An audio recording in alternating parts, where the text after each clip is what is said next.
All right. I am so happy to welcome to the program. We have Claire Gallagher with us here today. Thanks for joining me, Claire. I am so happy to be here, Mel. Thanks for having me. Yeah, and so Claire, Claire is new on my radar. I was reached out to her assistant by her assistant to let me know of a new book that you have out. And usually I'm not one when you have when you get requests, because when you have a podcast, people send you requests to be Oh on, yeah. and there's nothing wrong with that. That's how people get found. But I was really intrigued with the book, which is called Body Astrology, a cosmic guide to health, healing, and harnessing the power of the planet. And so I thought, yeah, and this book is fresh, right? Brand 1 month new. ago, yesterday, I think. Yeah. Yay. Well, congratulations. And so Thanks. I'm excited to pick your brain about it. So before we get started here, just tell the listeners like a little tidbit about yourself, who you are, where you're located, etc. Yeah, absolutely. Well, my name is Claire Gallagher. I'm a professional astrologer and I call myself also a post-wellness guide. So my background is actually in acupuncture, although I no longer practice acupuncture, and I'm also a nutritionist, but I'm an anti-diet nutritionist. So that's where the post-wellness little blip comes in. So lots of thoughts on that, but I'm located in the Blue Ridge Mountains, basically in the greater Asheville area.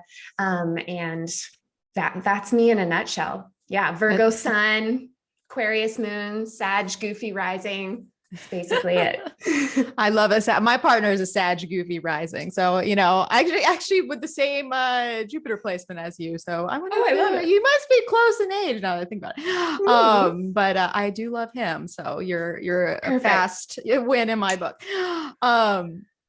That's interesting that you bring up we'll real quickly, although I know it's not a real quick subject, about the post wellness, because that's the thing that I've been noticing a lot and actually talked about this on the program that I did on the nodal panel when we were talking about the Taurus North Node and the Scorpio South Node, and just noticing like a pushback to diet culture and things along those lines. I think about Taurus and in the body and wellness, and what the Venusian impulse to wholeness and what that looks like.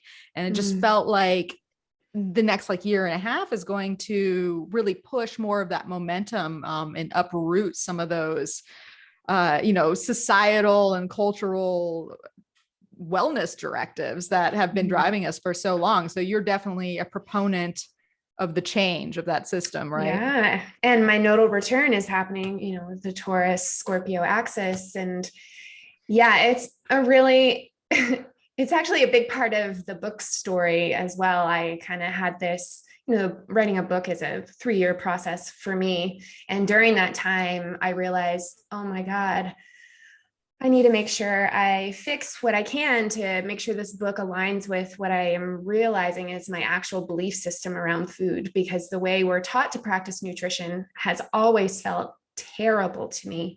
And I know it doesn't work because I watch my clients struggle and suffer with this diet mentality of you can eat this, you can't eat that. And I'm like, there's got to be something better, something more nourishing. And I wholeheartedly agree that Taurus North Node, that using pleasure and Venusian aspects as a doorway into well-being instead of Saturnian restriction, that we're taught is how we do wellness. I really disagree. So writing a book around health in a way where you didn't shut everyone out, you were welcoming, you were open, you didn't judge anyone for their journey, but also whispering, there's a better way than removing foods. It was very challenging for me to hold both, but I tried my best. Yeah, it seems challenging. But it makes a whole lot of sense when you think about it, to have when I think about wellness, it doesn't feel like restriction would necessarily fit. No, with just naturally, it's good to have boundaries and certain limits around some things, but to wholeheartedly have systems where it's just the quality of restriction. Because speaking as a Cancer, food is joy, you know, like food is life, food is pleasurable, and nourishing to the emotional self. Like I love a good meal, you know, Me and especially too. to share that with friends. And I've always found Yeah. myself to be an intuitive eater. Yep. And I didn't even know that was a thing until recently, where I had Yeah. heard it come up more. Like I recommend Yeah. intuitive eating, you know, eat what your body tells you when your body is telling you that. Like a craving, you have a craving for a reason, right? Yeah. And during my sabbatical, because after I finished writing the book, I was just absolutely done. And I had a little bit of time before it came out. I was like, you know what, I'm going to get certified in intuitive eating. So now I'm an intuitive eating counselor as well. And it really meshes wonderfully with reading people's charts and having discussions about what actually feels good to their particular unique astrological anatomy, because it's not going to be the same as yours and yours and yours and yours. Yeah. Yeah, it's very custom, just like a chart is. Absolutely. Makes total sense. So before we dive into some of those aspects of looking at your chart and kind of understanding this a little bit more, you know, Claire, what actually got you even into astrology to begin with, and then especially to go on the healing and health side of it? Well, true story is I grew up really scared of astrology. I grew up in a religious environment, and so I was always curious, but I was like, no, you can't look, don't go there. But I eventually broke free from that. There was a lot of religious trauma healing that needed to occur in my life. And long story short, I became very sick when I was in my early 20s, about 19, 20. And that put me on a path of, you know, what's going on? How can I help myself? And who are my allies? And that eventually led me to study acupuncture and to study nutrition. And while I was at school one day, I was like rushing between class and clinic and my part-time job. There was a flyer in the bathroom for a medical astrology conference. And I was like, I mean, I have to pee all the time. And I was like, thank you, bladder, because something about this feels like I need to go. And it felt really kind of like a magical thing. You know, it was just there. I was never really interested in it. I was still kind of scared about the idea of something telling me what was happening, what the future would hold. I'm, you know, Uranus on the ascendant. I'm just like, don't tell me what to do. You know? Yeah, I feel that. So I was still pretty like nervous about like, opening this box. But at that point, I had been in school for Chinese medicine for 4 years. And so the idea of constellations and body systems and all of that, having a common vocabulary made sense to me at that point. And so that opened me up to go to this conference. And so I just showed up to the conference and I had no idea what they were talking about. It was like way over my head. And yet I was like, this is my thing. I just know it's that resolve like in my bones. And so that led to starting classes and led to getting tutoring in medical astrology specifically. And then I started practicing with all of my patients in the teaching clinic. I would just gather charts and watch them as they came in with their symptoms. You know, oh, I have a rash this week. Okay, we've got Mars, you know, having a Mars transit, or oh, this happened. It was such a great learning tool. But yeah, I actually came to astrology quite late in life. I mean, a lot of pro astrologers grow up loving it, and I was so frightened and told it was bad and all of these things. But when I got to it, it was like next level. 100% of my time was spent studying and practicing. Yeah. Yeah, you dedicated, right? Yeah. Right to it. Well, you know what, I asked all of my guests for the most part what got them into astrology and when and all that, and you'd be surprised, including myself. I mean, it was my Saturn return when I, you know, took the plunge. I never had a fear of it. I had an interest in stuff, and when I was in like high school, as any witchy Scorpio rising would do. but you'd be surprised how many the Saturn return period seems to be such a prominent, or the second Jupiter return about 24. That's a big one too. And it's actually quite rare when I talk to someone who had grown up with it, or had it like instilled within them from their family. I wouldn't say quite rare, but they're definitely not the majority. Let's say that. That's a good point. And, to your point, it was my Saturn return in the 12th house in Scorpio when I was like, this is happening. You surrendered to the impulse of astrology. Full into this, this whole astrology situation. You dove in Scorpio style. Oh yeah. That's funny. I wonder if and then having that South Node activated too, if it was kind of like, if you believe in such things as past lives, which I do, you never know, like where you come from could have a situation if you were like persecuted for such things, or something, I could see where you'd be like, I don't know, that seems a little scary to me.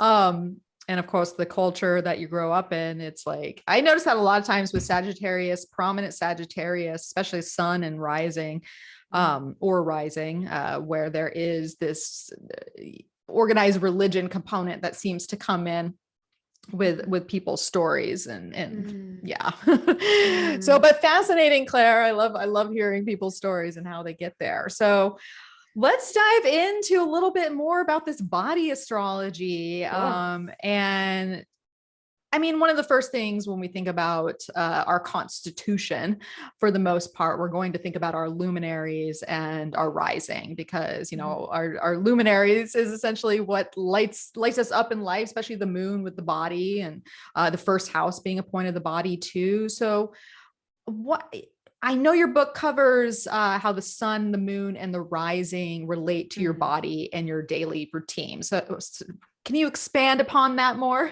Yeah, I do a lot of deconstruction in the book around sun sign astrology, actually. And, the sun, let me be clear, is very important in terms of being alive. And true. It's our vitality, right?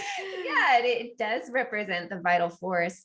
But when it comes to day-to-day well-being and how we feel, it's undeniable to me that the moon is the primary player. And then behind that, I would say the ascendant is extremely important, and the aspects to and from them give us the nuance. But I spent a lot of time describing those big three, which I call the body astrology triad in the book, just because it's worded in such a way that I wanted it to be accessible to anyone to pick up. And so I do a lot of teaching about that, but the basics is how I view the three of them working together in health. Is moon it's so animal. It's really just like, this is my physical form. This is how it feels. This is how it fluctuates. This is how I eat. This is how I feel about eating. This is how I sleep, those sorts of things. This is how my energy moves and how it's different from somebody else's energy moving. The ascendant, to me, is much more tangible, like my legs, my arms, my bones. Although there's nuance there too. There's also an immune system component to the ascendant, because it's how we meet and greet everything that we come in contact with.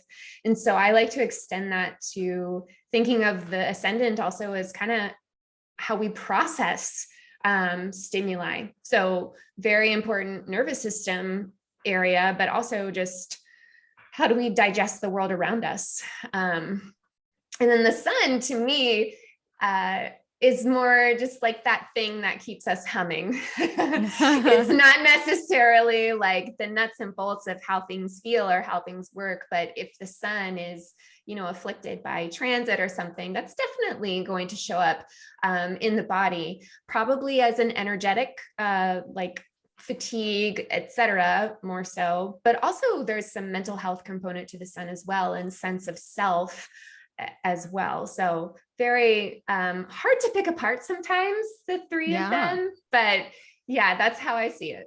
Yeah. Well, it's like a symbiotic relationship going on between all. And I think about the sun when you're describing it, it reminds me of just like a generator. It's like, what is generating the vitality, generating the heat, generating the personage, and what level what we're doing that at. And when you were talking about the ascendant and being kind of that like bodily constitution that meets the world in relation with the luminaries too. And so I wonder if you notice a difference. Like I have one of those unique charts where my sun, moon, and my ascendant are all the same degree. And they, like, my sun trines my ascendant, my moon sextiles it. And so is there this is a personal question. Is there like let me be frank here. Do you notice like, qualities to the constitution when the luminaries are configured to the ascendant, versus when they're not, or when nothing's kind of talking together? I know that's a random question. This is a really good question. And I haven't thought of like the beneficial side where they are talking, but I will say that I have a sun moon in conjunct where they don't talk. And now that you bring that up, because no one's ever articulated that kind of question to me. This is wonderful. But thinking, like, going in my Rolodex of charts in my head right now, and you tell us, but sometimes when the luminaries don't talk, I find that what we think the body should be and what the body actually is doesn't match up. Yeah. And so there can be this discord or disconnect. There's like all these sun expectations of the body. For example, I have Virgo expectations of maybe what I would be, but my Aquarius moon is like, no, honey, this is how we do things. And so I wonder if the flip side is true for you, that maybe there's a little bit more inherent ease in accepting how your body rolls. But I don't know, that would be a question. I know. I haven't really think of it, because, when you think about these things, it's like you're in the skin you're in, and you don't really fully understand how anybody else is processing or assimilating or living in their body. I mean, the closest you get might be to Claire, because she's studying these things and like, really kind of picking apart and helping people understand this. But it's interesting. It's because some people are more prone to dips and wanes in vitality and health issues, and other people, it's rarely ever happens to them, and they're just like cruising along, and you don't really know the difference when you're just in the body that you're in. And so I just started thinking about the luminaries configured to the ascendant and qualities there, and how maybe, I don't know, that helps things hum well, or maybe not. I mean, that's a really great hypothesis. Maybe we should do a study. We'll do a study. There we go. It's like to be continued on that See one. in a couple of years. Yeah. So now that we know that the sun, that moon, that rising is important, the moon makes a lot of sense, because the moon, it goes back to that kind of intuitive eating that we were talking about, and the cravings. It's like, what do I crave? What do I need? I feel like what the body needs from a nutritional standpoint would come from that impulse. So, I mean, there has to be some sort of like elemental energies at play, or maybe even the modalities. How does that kind of come into, say, if you're a moon, say we have a Capricorn moon like myself, but then we have a Taurus moon, where we have both are earth oriented, but one is like action oriented, cardinal and Saturn. Another one is like fixed in Venus. So how do those two kind of roll together, or differently? Yeah. Obviously the elements have a lot of similarities in what they might need nutritionally. If we think about the earth moons, one of the first things that comes to mind is stability. And so from a nutritional perspective, that would be ensuring that these earth signs have stable blood sugar, because that's just like a 1-to-1 correlation nutritionally. But the way the energy in these signs moves, or the food in these signs move, is very different. So Taurus, earth, it's kind of, there it is. It's a little bit more stuck. So Taurus nutritionally might need a little bit more help moving food through the body. There might need to be more fiber intake. There might need to be more warmth as far as like, just making sure the earth doesn't get stuck. And we could do that a lot of ways nutritionally, just like, temperature of food, but also how is the food prepared? Is it easy to digest? Is it easy to move through the digestive system? And then Capricorn, Capricorn to me, like when I think therapeutically of what it might need, it needs sustenance, because that thing's going to climb. It's just going to keep on trucking. And so for Capricorn people, it's more about, is this food going to give me staying power?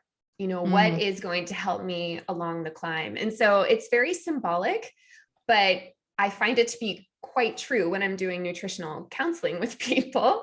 And so I would frame those needs for a Taurus moon and a Capricorn moon very differently, even though I'm still trying to get them to do the same thing, which is stabilize their blood sugar.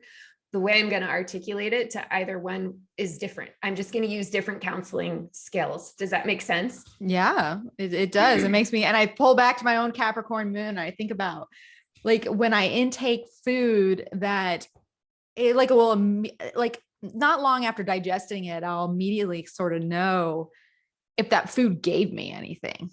Right. Right. Because if I need it, like you said, to keep propelling me in the momentum and all the stuff that I want to do, or I feel obligated to do. Let's be real with Capricorn, all these obligations I have to meet.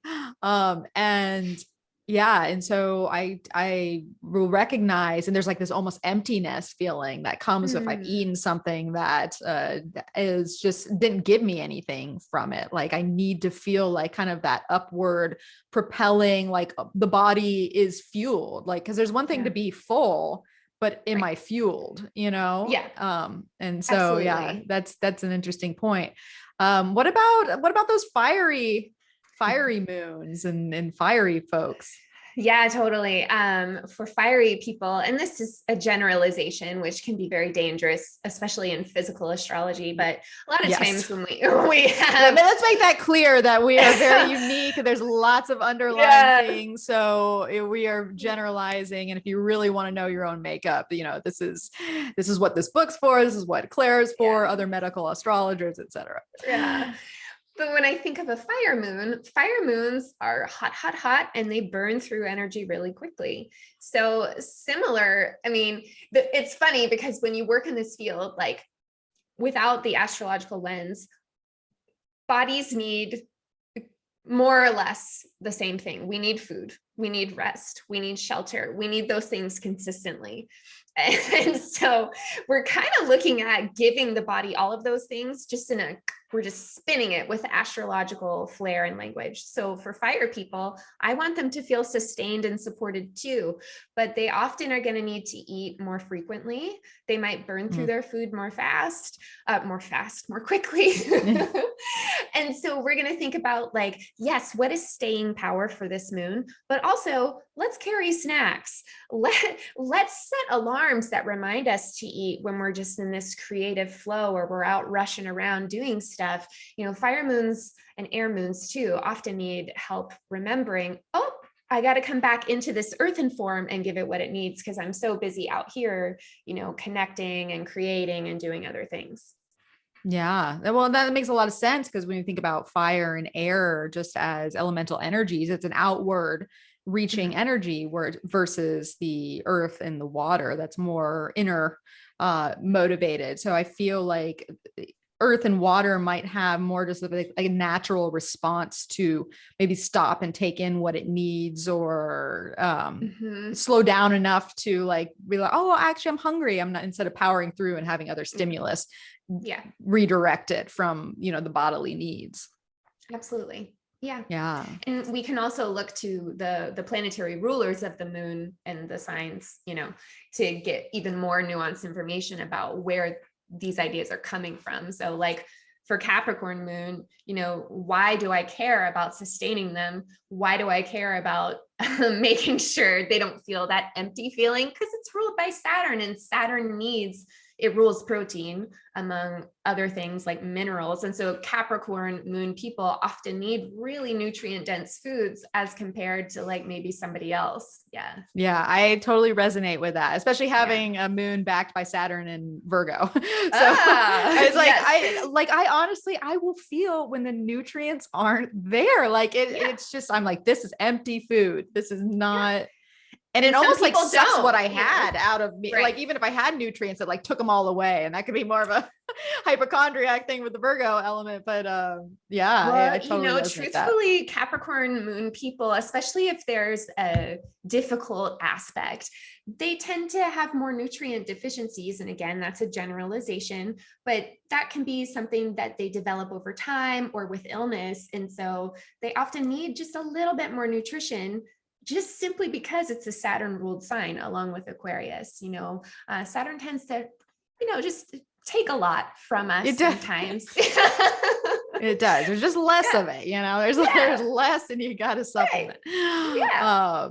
Yeah. So, well, it makes me think of with the fire moons too, or just fire in general. And it makes sense. Everything kind of like assimilating very fast and like needing to have snacks and like kind of keep that fuel running. What about like the idea of like spicy foods or hot foods? Is that something that a fire moon would want to engage with, or do they already have enough spice, vigor, and vim that they don't necessarily benefit from adding more to it? Tis the question. But I'm sure everyone's different, but yeah, sure. Okay. So when I think about my fire moon clients, I mean, they tend to be a little bit more maybe adventurous with their palate. For sure. But the problem is, and this is not true for all fire moons. If there's like, a benefic involved or whatever, they can typically just go wild, do your thing, get the spice, get the alcohol would be a fire thing too, all of that, whatever. But when there's a like really hot Mars involved in the configuration, that is when things tend to go a little south. So Mars, particularly in like Leo, I have a Mars in Leo. It's just a little too hot for comfort. And so if we add more and more and more heat constitutionally to that Mars, theoretically, it doesn't need help being inflamed, right? So yes, exactly. It might backfire. Yeah. Oh, it's like, I've already got that covered. You need the this is like when we come into the idea of sympathy and antipathy and sympathy. Yes. You need more or you need less, basically, or the other side of things.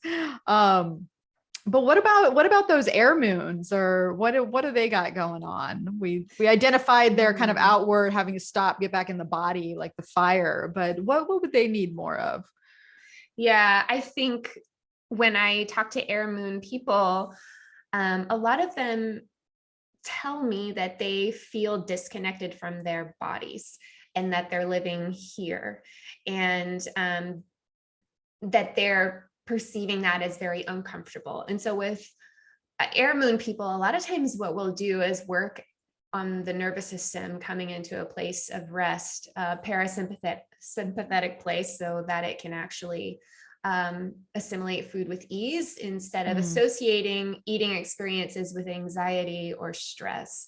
And so a lot of times with air moon people, it's really, most people for me, it's really not about eat this, don't eat that. It's the quality of the time and the environment that air moon is in is really going to dictate how that food sits with them.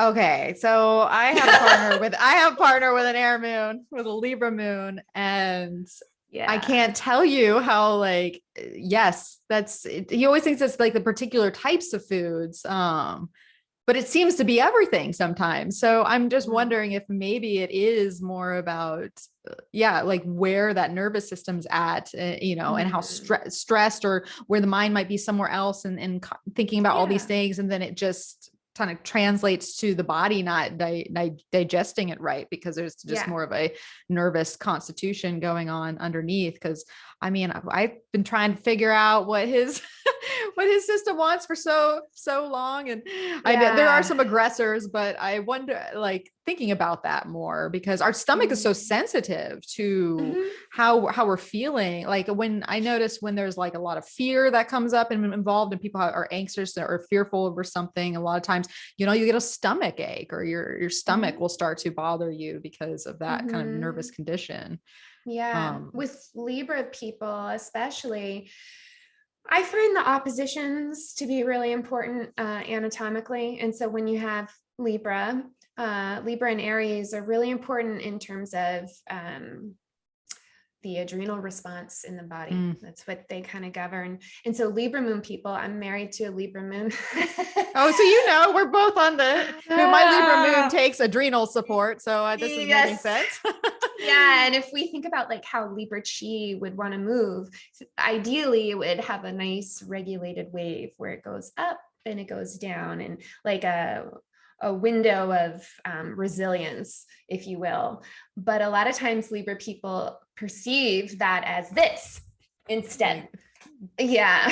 Yeah. Just see that quick up and down, like more erratic spikes than our soft sine wave of like rolling hills. 100%. And so a lot of times with Libra dominant individuals, especially, but a lot of air moons, it really is working on being able to come out of a hyper arousal state into a state of safety, and being able to pendulate between those states without pushing themselves into panic or going low into deep depression, because it can manifest both ways. Yeah. No, that's interesting. Well, this leaves us to our water moon and our water babies. What do they need over there? Yeah. So, water babies. I feel a little bit like a broken record, but it is very true. Water moon babes need safety. They need safety. And that can look a lot of ways, but a lot of times it's environmental safety is going to help them assimilate and digest their food. But it's also the quality of the emotional safety that's going on, and maybe food stories that they've picked up from their family lineage or their environment, etc. There's just a bit more sensitivity in the water moon food world. And sometimes that translates to actual sensitivities and intolerances with food. But when that shows up in a water moon, I'm always going to address the emotions beneath that sensitivity first. Yeah. It makes absolute sense for sure. Yeah. So it also makes me wonder, as we talked through the elements with the moon, because I definitely think the moon's very important to the body and the eating and the constitution. And, like that's typically a place we're going to look for vitality too. It's like the sun gives us our vitality, but we're going to have different levels of vitality depending on the lunar phase that we were born under. As well. It's one thing to be a full moon baby and you got this whole moon that's completely lit up versus these new moons or balsamics that might not have as much vitality behind them.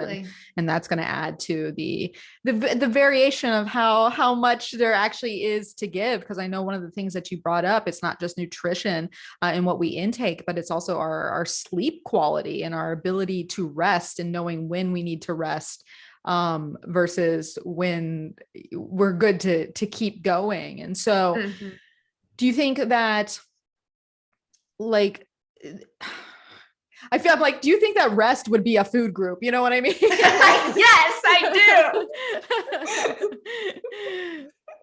Yes, I do. Gosh, so many thoughts swirling in my head.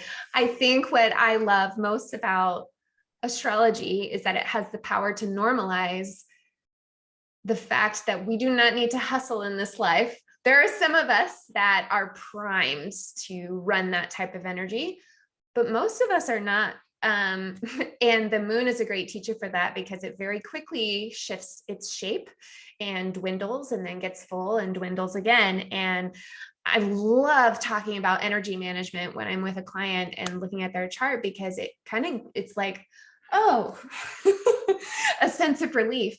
Oh, so it's cool that I need naps, or it's cool that I need more sleep than my partner, or it's cool that I can only work 3 days a week and then I need to like de-stress. I'm like, yeah, it's totally cool. And then there's other people that are flip, and that's fine. But I think it's wonderful for me to sit with someone and just go, yes, you are fine just the way you are. Most of the time it's accepting that that's how our energy runs, is where the difficulty comes in. When we're fighting against our natural state is when we have all that suffering. So astrology is wonderful for alleviating a lot of that suffering and bringing compassion.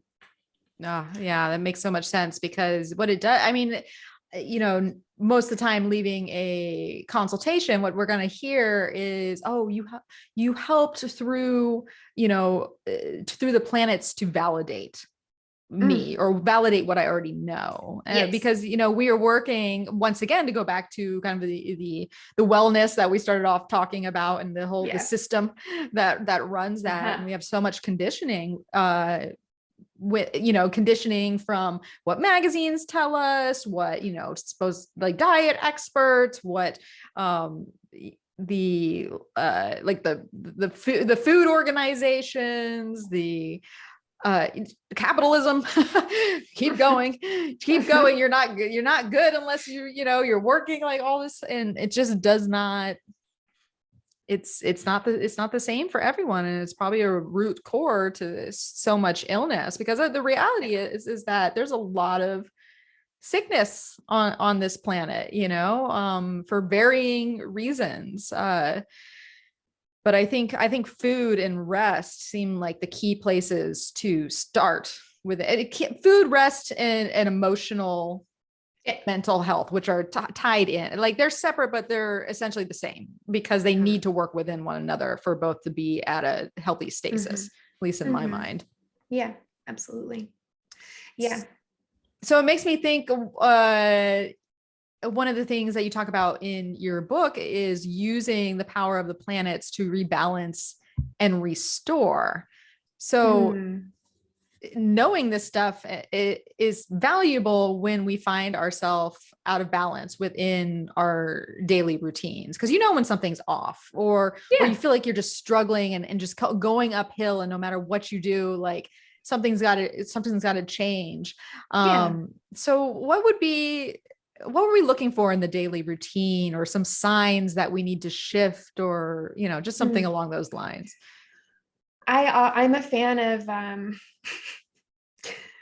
like, when like, I think everybody has a different way that they are aware that something's off. And I'm a big fan of putting the authority back in the client's hands.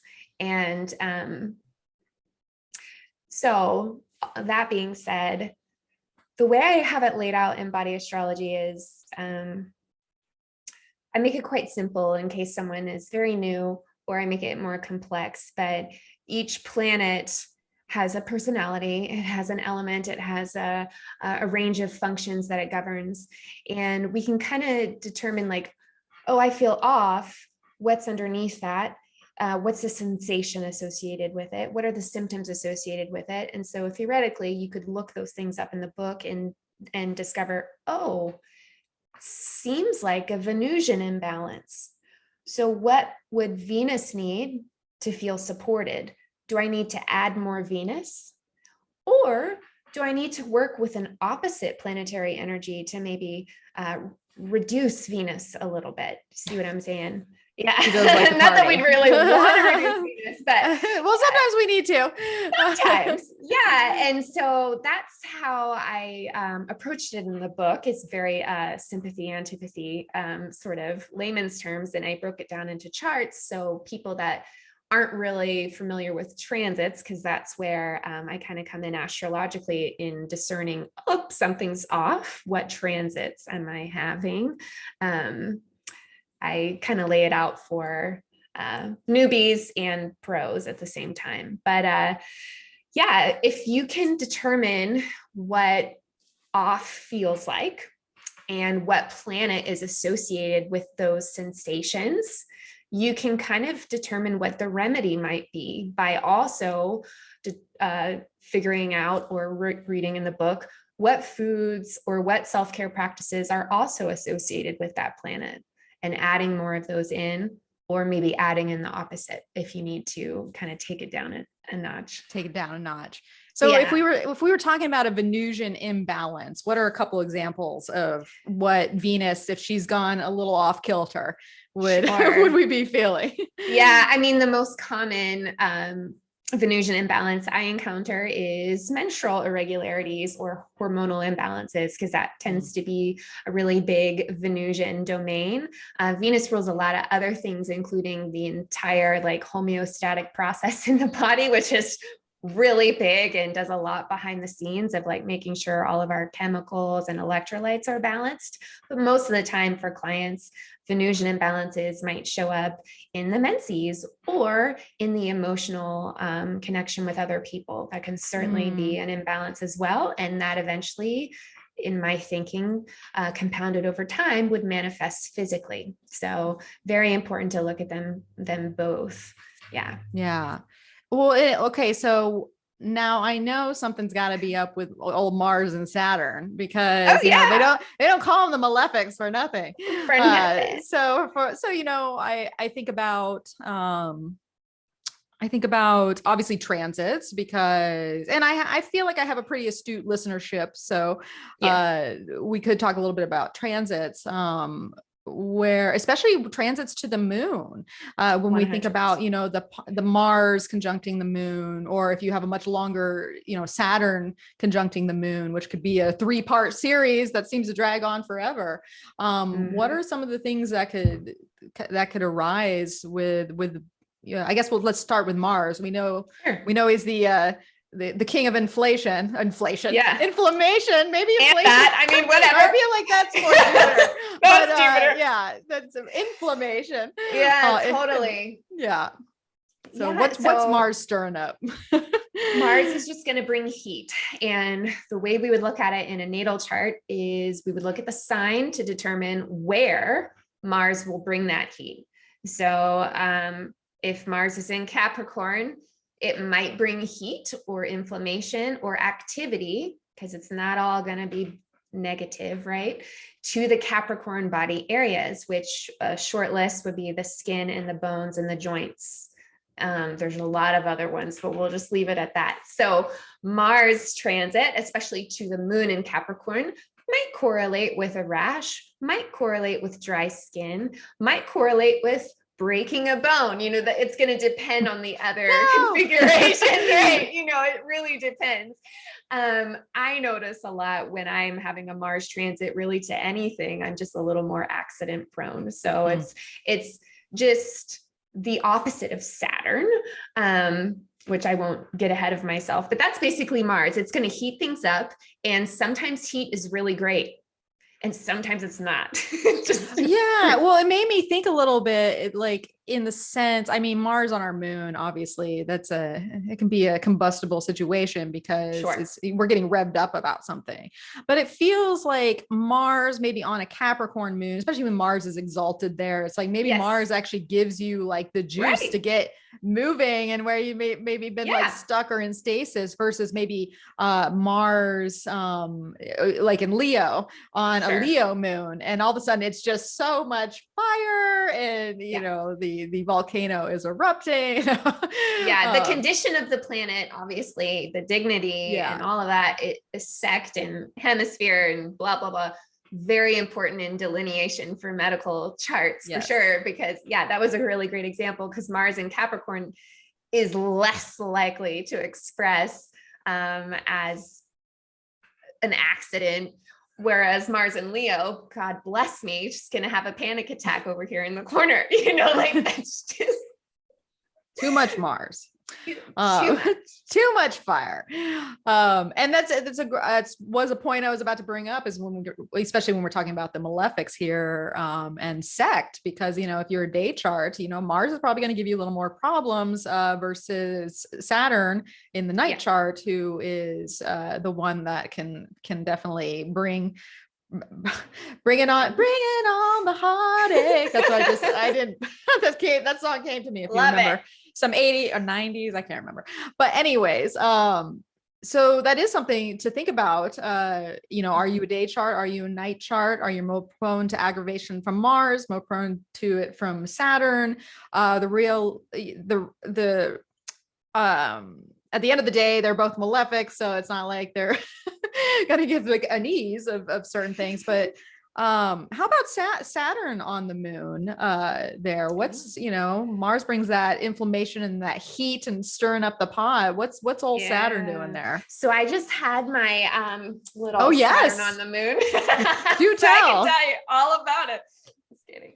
Okay, again, this body areas associated with the sign are going to be primary in determining where it is most likely going to show up physically, if it shows up physically. So I'll just use Aquarius as an example. Aquarius, very similar to Capricorn because they're both ruled by Saturn, does have some structural components to it. It doesn't rule the bones, but I find it to be quite a structural sign that also rules the energy body. It rules a lot of the nervous system, a lot of blood flow, particularly returning back up to the heart because Leo pushes it out. Yeah. So when I had my Saturn on the moon, number one, very sad. Very sad. Just sad. It's just the depression. It makes me think about depression and how that affects. And you know, I'm an open book. Like I have suffered with major depression my whole life, and that's because of an imprint in my natal chart. But when Saturn came around and activated it, it definitely became severe to the point where I actually stopped working for about 7 months. So mental health, definitely a big part of a Saturn transit for sure. Mars mental health tends to be more red. So states that are more associated with panic or anxiety, whereas Saturn mental health tends to be more blue and associates with more so depression or very severe states of isolation, etc. So that happens, and that's common no matter what sign, but Aquarius does tend to have a bit of a mental health imprint. And then pain, body pain, just joint pain, also circulatory issues. Yeah. Saturn just goes, stop flowing, moon. And it just shuts all the fluids down. And so for Aquarian people, cold hands and feet, nerve impingements for sure, pins and needles, all of that stuff. So Saturn just kind of squeezes the anatomy of wherever it's placed. And doubly so if the natal moon is placed there as well. That makes sense. Now would Saturn be aligned with things like arthritis or yes, because it just kind of like stiffens and creates so that's interesting to think creates blockages. It just cools things down. So anything's that's slower, cooler, it's just a symbol. There's all sorts of conditions that would fall under that. That makes sense. And it reminds me of like if you're looking at progressions, because that's another thing when the progressed moon makes it to, especially a conjunction with wherever your Saturn is or a hard aspect, but definitely the conjunction, a lot of times that can be a dip in some sort of, health situation, that comes up. I had a friend that, was going through a breast scare not too long ago. They found a lump, which was luckily benign, but sure enough, I go to look at her chart and the progressed moon was exactly on her natal Saturn there at that time. And so, because you think about Saturn, like hardening things too. I mean, I think about like masses and tumors being Jupiter, right? But like the kind of the hardened aspect, maybe more Saturn. Yeah. So it's interesting. Yeah. Saturn's more sclerotic. I mean, it's more of a hardening or a tightening or a blockage. So, sometimes a growth can create a blockage. And so in that way, it might be Saturnian, but typically we would look at growths or tumors as more of Jupiter and even Venus, because they both accumulate. But it would, again, probably have a malefic involved in the configuration by hard aspect. Or it would, be in fall or detriment and retrograde. Yeah.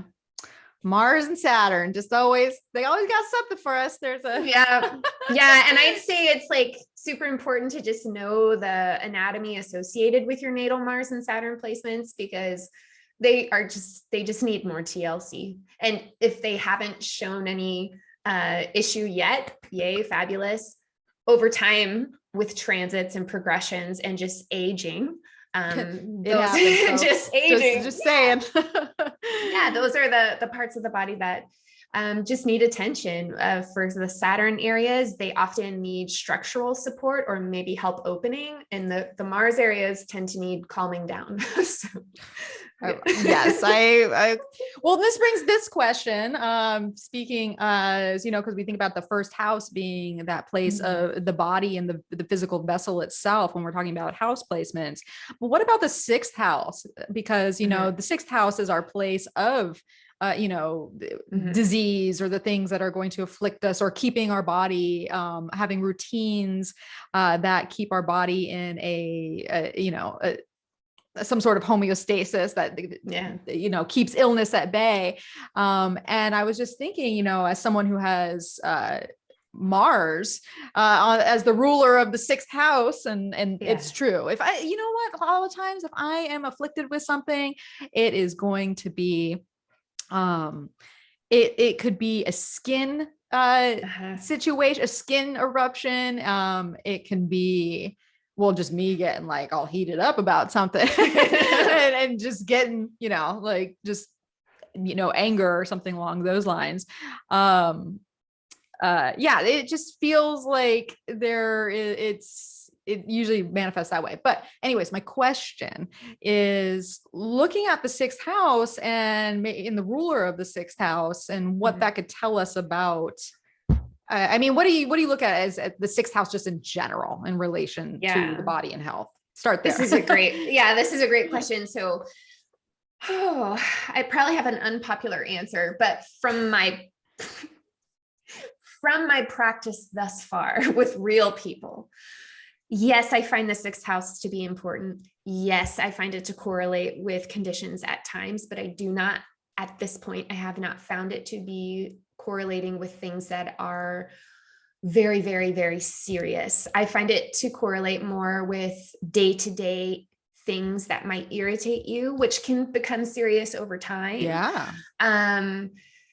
But honestly, I put more importance from or urgency maybe on the first house, the eighth house, and the 12th than I would on the sixth. However, if there's something happening there, I'm definitely going to look at the sixth, but I find it more talking about what might feel good or not feel good on a daily nourishment, from a daily nourishment standpoint.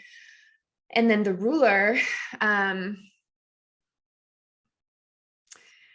it can tell us, if I determine that the condition is rooted in the sixth house, the ruler is going to show me maybe even more information about the cause of the problem. Yeah, no, that makes total sense. It's interesting. Some charts there's two combinations where it's set up that way. Either if you are a Scorpio rising like me, or a Taurus rising, you're going to have the ruler of the first house and the sixth house as the same planet. Which is always interesting, because I know when Mars is coming around, doing its thing on one of my planets, or just doing something in the sky. It's like clockwork, where I will have something pop up that in the body that I'll just have to, like a little ailment, I'll have to, nothing severe, thank God, to this point, but it is down to clockwork, where I can just watch transits and it will happen. And I'm like, oh, I just got to get past this point, or, the inflammation will stop here, or I'll be less, whatever. Yeah. It's so reliable. And I remember Wade Cave saying once, talking about, he's fellow Scorpio rising, talking about having those positions, like sometimes you can actually make yourself sick because you are the ruler of that sixth house space. That's a great way to look at it. It's like sometimes if you're having problems, it's like, what are you doing? Check yourself out. Yeah, I would say in a chart where the ruler of the sixth is in the 12th, that's also often the case, or if I determine, oh, the root of this condition is in the 12th, that's often an interesting discussion with a client, because we have to go, so how are we contributing to this in a very delicate way? It can be an interesting discussion. Yeah. That 12th house, there's a lot of stuff buried there, a lot of unconscious motivation, it could be. And it's interesting when we have ailments that are really on the surface and you kind of know where they're coming from, versus ailments. And this happens all the time with people where they have mysterious ailments, and, you see them going to doctors, you see them, trying to all these things, and they can't really diagnose what that is. And I'm just wondering, like, do you think that would be more of like a 12th house scenario? Possibly, like, that's like the mystery illness, or the 100%. The 8th and the 12th, there's a lot of similarities between 8th illness and 12th illness. But both of them tend to be difficult to diagnose, especially 12th house. 12th house conditions may never get a label, and that is very important to some people. Some people don't care about that. But, when I was sick, I actually wanted a label because I wanted to belong to a body of people that had the same experience as me. And I never got my label. I got a lot of diagnoses that didn't fit. I got a lot of medications that made me sicker. That can be a 12th house experience as well. And it wasn't until I saw my chart from a medical perspective where I was like, oh. But it also helped me understand the root. And I realized, looking at it now as a medical astrology professional, that the root was trauma. And that can be a 12th house thing. Absolutely. Because, what gets kind of like buried there in the psyche. The unconscious is a very, very powerful place. And I think a lot of our, the root core of the things that we deal with, especially when they're mysterious and we can't put a finger on them, it's like, that is the excavation that needs to happen. And it's not an easy one. It's like, that's where I feel like if anybody's into like hypnosis or like regressions of certain kinds, like that might be where you can extract like, you're going to have to go to the buried place that the conscious doesn't have just quick access to, in order to get maybe those answers or move some of that along in some way. Yeah, absolutely. Yeah. The one thing we didn't talk about, which makes a lot of sense, and I'm sure you're looking at it because I know you're looking at rulership, is how about the ruler of the ascendant? Like, we have the ascendant, the sign itself, but that ruler could be just anywhere else in the zodiac, adding extra information to what we're assimilating.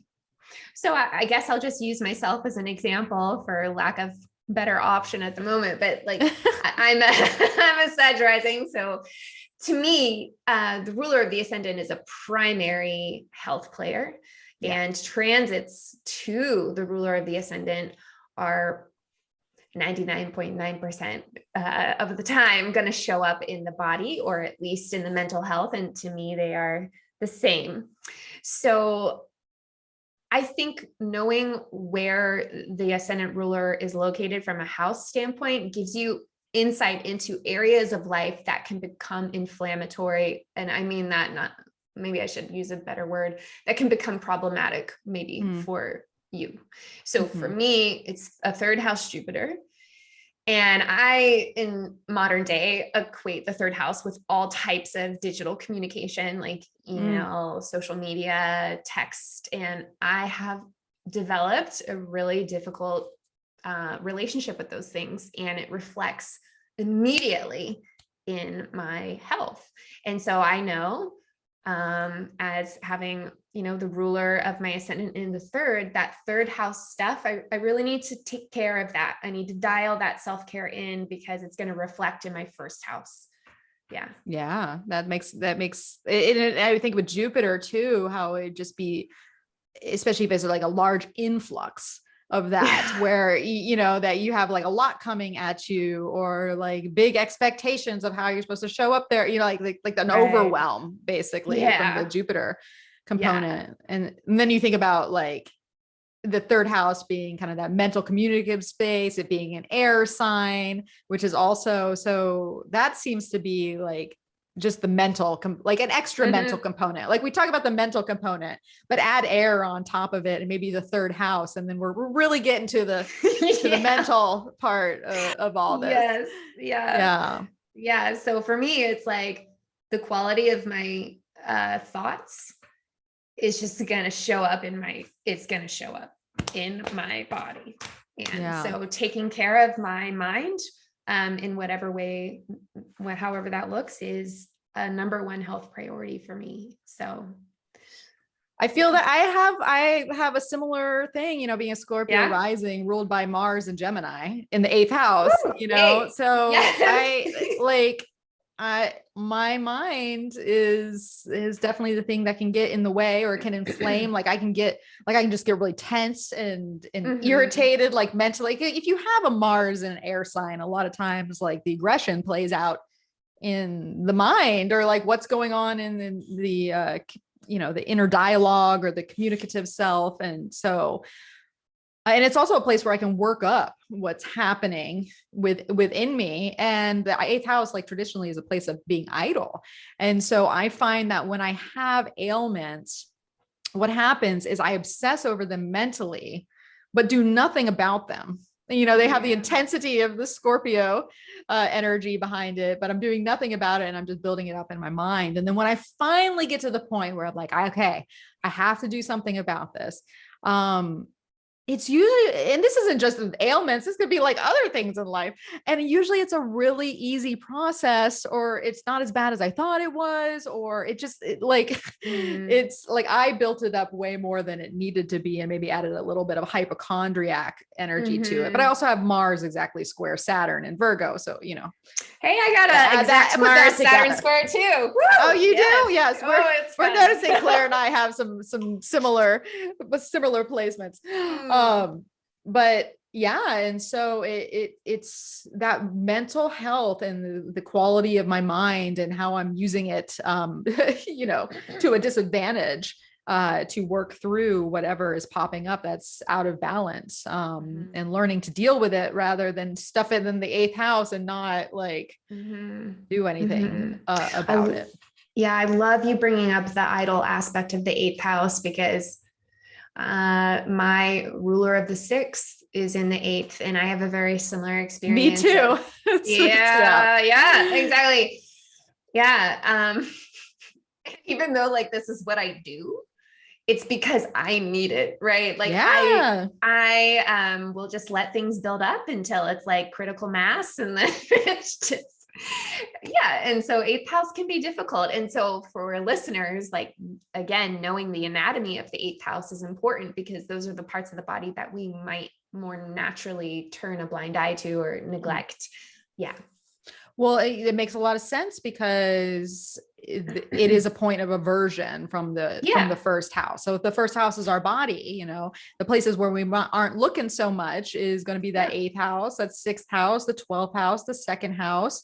But especially the 8th house, it feels is like the true point of total aversion. And so I can see where that would be a difficulty there. And I know you talked about the 12th house, and we're talking about mysterious illnesses, but is there anything else you could say about the 8th house when it comes to that being triggered, or you noticing that in your work of being relating to health? Interesting. Let's keep going with the idle piece, because somehow that kind of translates into things that you carry for a long time and maybe don't deal with. And so, through the years, that's kind of translated into chronic conditions. And so the 8th house often points to conditions that are long-term. Saturn also does that, but that's really how the 8th house works. And then the 8th house also tends to show more mental strain and mental illness than maybe the 6th and the 1st. The 12th house definitely does too, but I see 8th house also and then we're going deep real fast, but like in cases of trauma or cases of abuse, and how that has translated into long-term health impacts as well, or other people taking advantage of you, and how that translates into health as well. So it's a very complex area of health. It can get dark, it can get deep. But it's really important to look there. Yeah. Yeah. And as you're speaking, it made me think about like taking on other people's stuff too, being affected by, because it is a house of the other essentially. And the others resources or others values too. And when you take that on internally, and I'm just thinking about my own life, like I'm having like a little aha moment, and there's some things that get stuck there because you're aligned with someone else's stuff that then becomes your own because it's affected you in some way. That's very interesting. I can definitely attribute to the long chronic condition too, because fun fact, I had a pilonidal cystectomy about a few years ago. I had a cyst on my tailbone for like 20 years. And it went dormant for a very long time. It didn't bother me, but at some point, and it's pretty common. If someone gets this, they used to call it Jeep's disease in the like World War II, because they're not sure what causes it, but it's a pilonidal, means nest of hair. So you get on your tailbone, and they thought it was from like all the moving around or what have you. And actually, it's pretty common for people who have it and then it goes dormant for the people not to do anything about it, because the surgery itself is kind of excruciating and a very long healing time. Like you literally have like a chunk of you removed and you have to grow from the inside out. TMI, but that's what happened. So it kind of finally got to she's like, her Virgo was like, no, don't. But it finally got to the point where I had to do something about it. And it was such a relief once I did, but it was a chronic condition. And like it stayed there. It was dormant. It had to come to a point where it was just, I was in a first house perfection year. Mars ruled, right? So Mars was getting activated, and it was like, no, you need to do this. Took me a couple months to heal, but I mean, my quality of life after that point is like, so much better. But even my surgeon was like, he's like, I had the best surgeon too. Like I got hooked up, like the right person saw me, and he's like, I get it. He's like, I have tons of patients. You put this off forever because it's just like the whole process. Like you'd rather live with it than to deal with the healing from it. Thank you for sharing that, because that reminded me that 8th house, especially when you have Mars there, often correlates with things that require surgery. They often require an intervention of some type, a therapeutic of some type, and Mars is the surgeon's knife. So it makes sense. It makes sense. It makes sense. And it's such a funny thing because it was just like a very unusual ailment, because usually it happens to men. Usually it happens to people maybe with bigger derrieres, what we call like a bubble butt or something like that. So even like when I was diagnosed, the doctor was like, you're a very atypical case. I'm like this thin woman with like, I don't want to say I have no ass, but I guess, I'm not walking around with a lot of junk in the trunk, but, and I find that it's interesting too, speaking as someone who also has Uranus on the ascendant, like I feel like the ailments I get are unusual. I don't know if you resonate about that at all, but I feel like they're just weird. It's like, or you're an atypical person that would have whatever it is that is getting it, or I don't know. All of that applies. I mean, this is a great conversation, because whatever planet, if you have one conjunct your ascendant, is like really hard to pick apart from your physical experience. It's just kind of manifesting through you. And me too. I got that fun little electric thing on my ascendant too. And for me, it's like, when I'm not taking care of myself, I am a live wire. I'm just jumpy. I feel that. Yeah. Different sign for me, but I can imagine it with the Sagittarius, just like, there's a lot. a live wire. Yes. So we just say that, live wire. That's funny. But that is something to note, if you do have a planet configured to the ascendant, you are essentially that planet. and so you're going to obviously want to be looking at that planet as well. And so you can see all the different facets of how you can get to,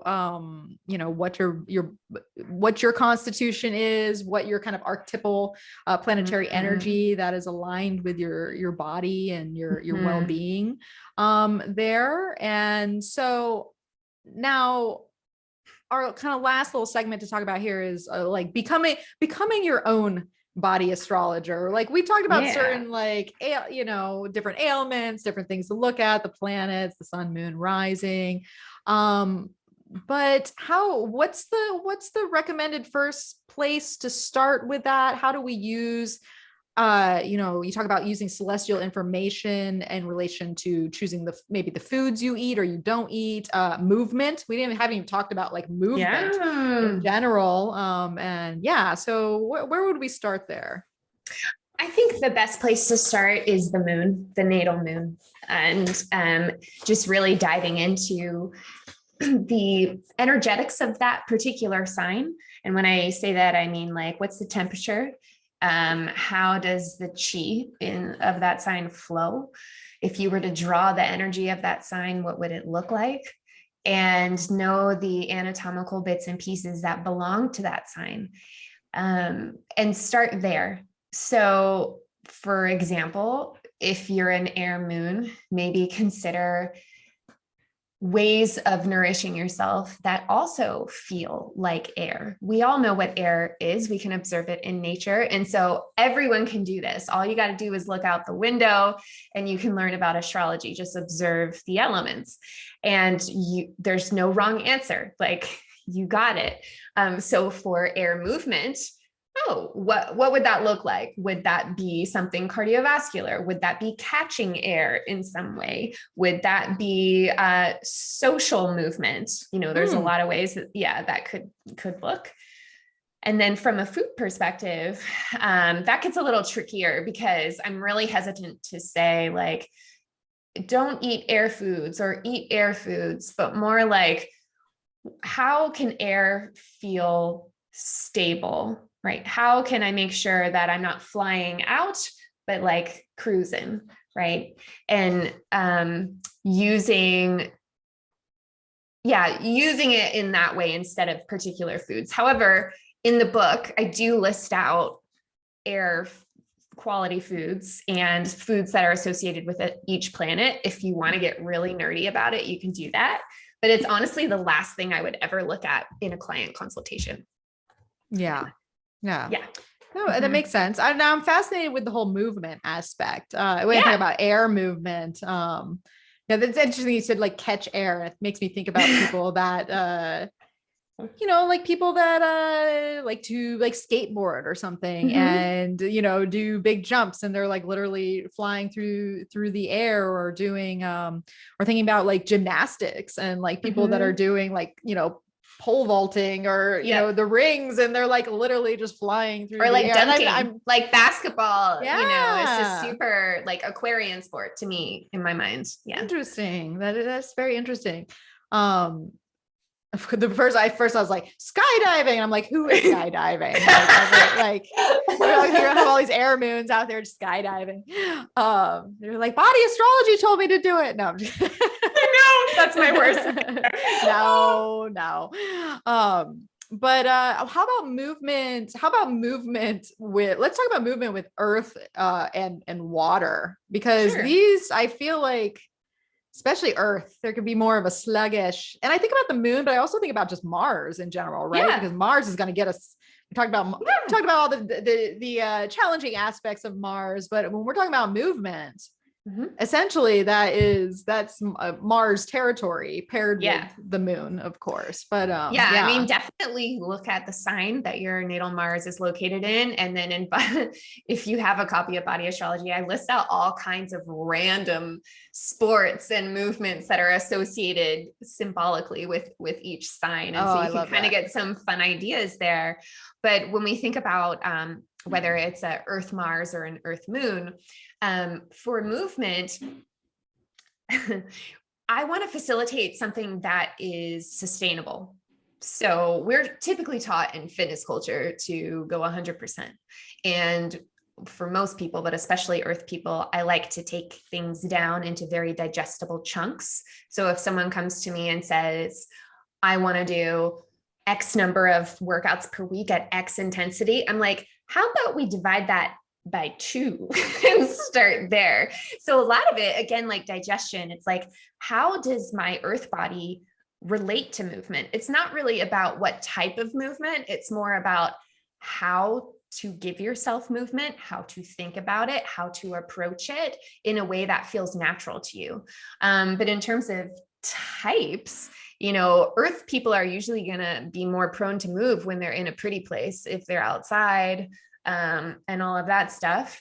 And also more, this is a generalization, but for Taurian people, let's say, slower things that are also bringing the senses alive, like hiking.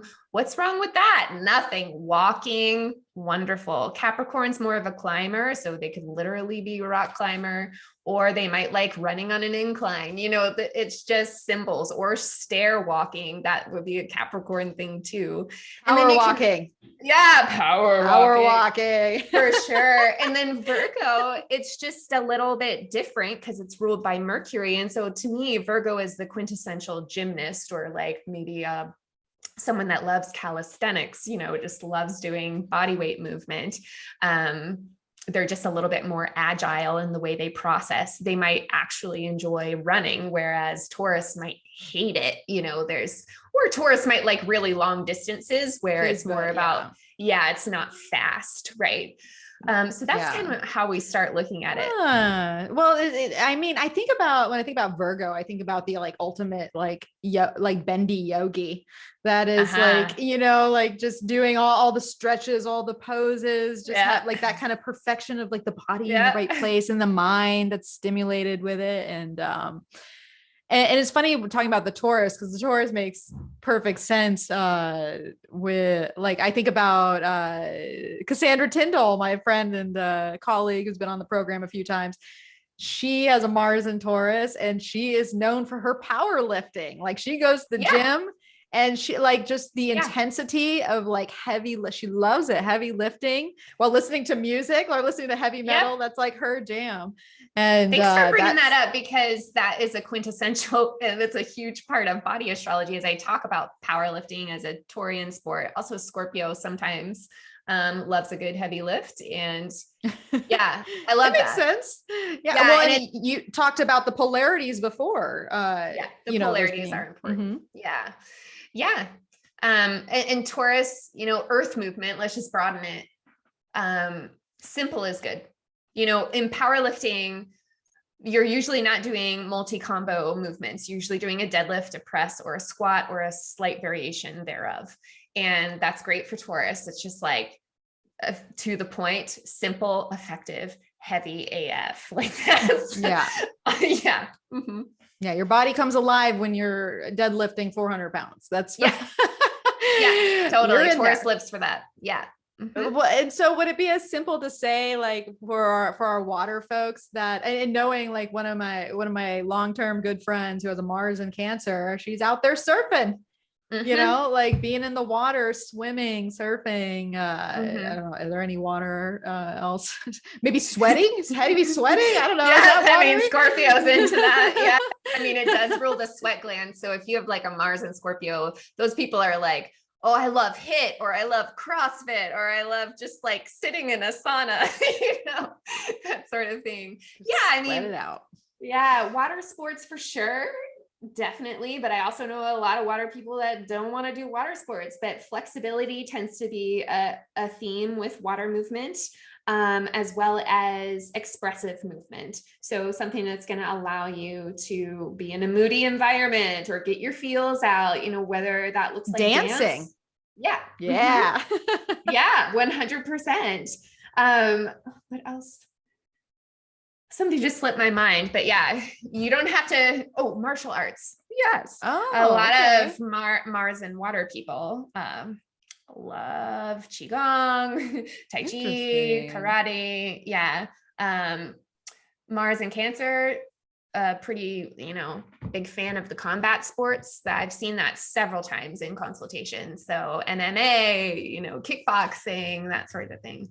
And it makes a whole lot of sense because in those sports, you develop, like, I feel like some of the people that I know that are like, have been like incredibly athletic, have these Mars in Cancer, because you build up your shell, you're building up your like physical vessel, and the idea of like security and being on the defense, because the crabs coming at you, don't see when the crabs coming at you come from the side, like if that's not boxing, MMA, kickboxing, it's like, it's those quick moves, you hit the left and the right, the bob and the weave, bob and the weave. That's so funny. That makes so much sense.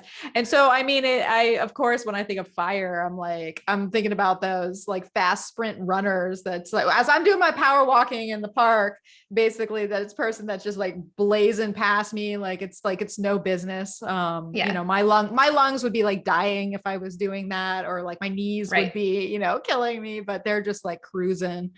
Are they more apt to be those kind of like fast-paced sports? Yeah, totally. They are more apt to like quick things that are also very brutal sometimes. So speed is one way to work with that for sure. High intensity is another way to work with that for sure.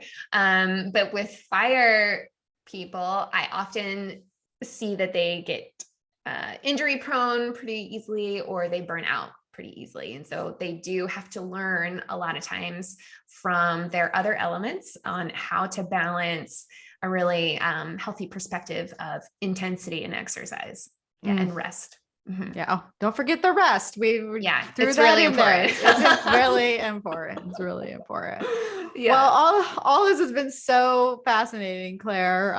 Is there anything else you wanted to share in summary about before we wrap things up and tell people where they can find you in your book? I think I am all Mercury'd out. Like, that was awesome. I can't think of anything else to say. We covered so much. That was so fun. Yeah. Welcome to the podcast. That's usually what happens. You turn around and you're like, where have we been? We've been full circle. We've been up and down, sideways. I think, welcome to Mars and Gemini. Yeah. So, all right. Well, Claire, where can people find you? Where can they find your book? What do you have going on? Tell us all the good details. Yeah, absolutely. You can find me online at clairegallagher.co, not com, co, very important. And I'm on Instagram as The Body Astrologer. And my book, Body Astrology, is basically all over the place right now. We saw it in Barnes and Noble. That was cute. We saw it it's on Amazon. It's on wherever you buy your books. It's there. Books A Million. So you just got to do a little search. And what do I have going on? I am always doing readings. So you're always welcome to come and see me. My most popular is a Nourish reading. It's basically like, if you like body astrology, you'll love a Nourish reading. We just kind of talk about everything we talked about today. And that's really all I have going on right now. It's just all about book release and just talking about the book. So that's a lot. That is plenty. It's more than enough for me. Yeah, we were talking about that before we got on, about the plight of the author and how much you have to push your book when it comes out to make people aware of you and let people know. Like, it's that's part of it. I don't know, the marketing that has to happen. Yes. But definitely go check Claire's book out. And of course, I will share all her information on a blog post on my site over at energeticprinciples.com. You can also find me on Instagram at energetic principles as well. And yes, and as you know, I have consultations that you can come see me for, including a new one. I just added a new consultation of a 3-month hotspot for those that you like to nerd out and get things in your planner and know what day is what and where you're going, and work on your goals in a short-term period, more so than anything, because it's like when we're in the present, we know what's right before us. We can really use that time to our advantage. So if you want to check that out, once again, it's energeticprinciples.com. Now, of course, you can sign up for my newsletter, The Heavenly Wind, over there on the website as well. And I just had March's edition go out. I can't even believe it's March already. I swear January 1st was like 2 days ago. It's like, I feel the older you get, like the time, it's all an illusion. It's I don't know. But yeah, so you can go over there and check that out.